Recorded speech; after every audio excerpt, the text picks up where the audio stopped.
నీవు లోయలో ఉన్నప్పుడు రాజులు మొదటి గ్రంథము 20వ అధ్యాయం 28వ వచనం.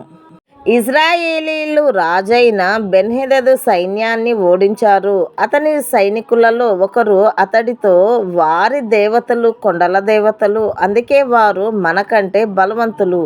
లోయలో వారితో పోరాడితే మనం ఖచ్చితంగా వారిని ఓడిస్తాము అని అన్నారు. కాబట్టి బెన్హెదదు లోయలో ఇజ్రాయేళ్లపై దాడి చేశాడు. దేవుడు ఇజ్రాయేలీలతో, వారు కొండలకు మాత్రమే దేవుణ్ణని, లోయలకు కాదని అనుకుంటున్నారు.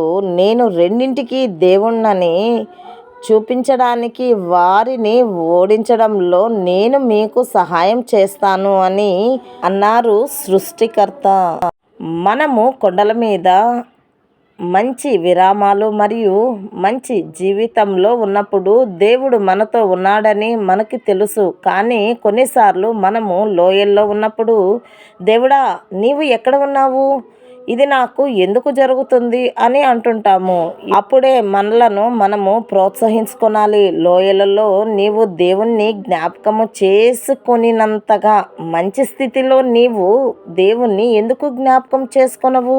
కష్టాలలో నీవు దేవుణ్ణి మహిమపరిచినంతగా బాగున్నప్పుడు నీవు మహిమపరచలేవు. కారణం, ఆయన నిన్ను విడువని ఎడబాయని దేవుడు. మన దేవుడు లోయల్లో కూడా దేవుడే. దావీదు కష్ట సమయాల్లో సహాయము చేయువాడు ఆయనే అని అంటున్నాడు. నీవు లోయలో ఉన్నప్పుడు ఆయన నీతోనే ఉన్నారు మరియు నమ్మదగిన సహాయకుడు ఆయనే. దేవా దీవించుము. ఆమేన్.